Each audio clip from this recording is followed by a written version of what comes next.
Aloha, Madam Secretary. I represent Hawaii, and with due respect to Connecticut, Pennsylvania, Alabama, we also invite you here. The directions are not that complex. Just get on a plane and head west for 10 hours looking for the sun. You should be able to find us. So we hope to see you sometime, perhaps after your summer visit to Mr. Cartwright's district. By the way, I completely endorse my colleagues' questions and your answers on NOAA. As you've seen, I think three colleagues before me have talked about the critical importance of NOAA from the perspective of climate change, of course, being our number one challenge from a NOAA perspective, but also the cutting edge oceanographic research that NOAA does, fisheries management. Our fisheries are endangered around our world. And finally, just basic atmospheric observation at places like Mauna Loa here in Hawaii, who have really led in climate change. And so please take us at our word in our support for full support for NOAA. The last 4 years have been defensive, and we want to go on the offense again with NOAA. Let me follow up on travel and tourism because you recognize the importance in your comments, but I want to drive that point home with you and ask you some very specific questions. I don't think that most people realize the impact of travel and tourism to our national economy.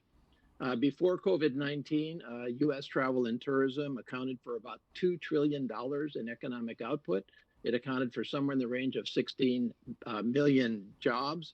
It was our second largest industry export after transportation. That surprises people sometimes. Our second largest export industry in our entire country. People like to live here, visit here, and that's an export industry. It was our seventh largest private employer. It has been devastated. Everybody always says that, but I don't think people realize the extent of devastation of U.S. travel and tourism.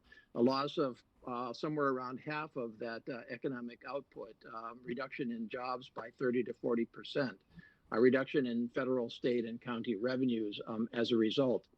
And I want to say to you that the response across the board by our federal government in terms of emergency assistance has been very, very uneven for travel and tourism. We've seen aspects of travel and tourism, such as the airline industry, which saw $75 billion of assistance, the restaurant industry, which is seeing right now about 25 billion of assistance. And so $750 million that you are administering with the EDA right now, which I'm grateful for, doesn't really match up in terms of the overall impact to travel and tourism. The U.S. travel, and so in all honesty, we feel as part of the industry that we're getting lost in the shuffle.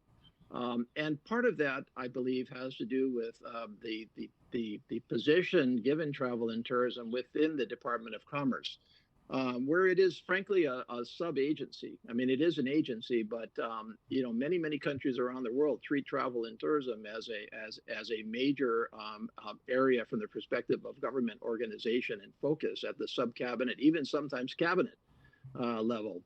The U.S. Travel and Tourism Advisory Board, which is the formal advisor to the Department of Commerce, to you on travel and tourism, sent you a letter on March 4th providing specific recommendations on what the federal government can do. And one of their primary recommendations to you was elevate travel and tourism within the Department of Commerce up to the sub cabinet level, create an assistant secretary for travel and tourism, create U.S. Travel and Tourism Agency headed by an assistant secretary.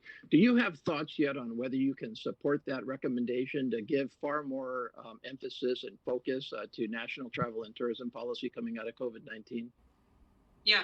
So first of all, let me say I did receive that letter, and shortly thereafter, on March 31st, I convened and I attended for over an hour. I chaired a meeting of that U.S. Travel and Tourism Advisory Board and had a great discussion, hearing from them their issues, including the Assistant Secretary idea. And I'm planning on chairing a meeting of the Tourism Policy Council shortly to discuss further. I agree with you that the 750 isn't enough. It's important, and I'm working hard to get it out the door quickly. I do think there is merit to the assistant secretary position. I'm not in a position to obviously commit to that on behalf of the administration, But I will tell you, from my position as Secretary of Commerce, I'm hearing it over and over, and I think there's merit to it, and I would look forward to, discussing it further with you and with the industry when I'm doing all of this convening. Thank you very much. Thank you, Mr. Case.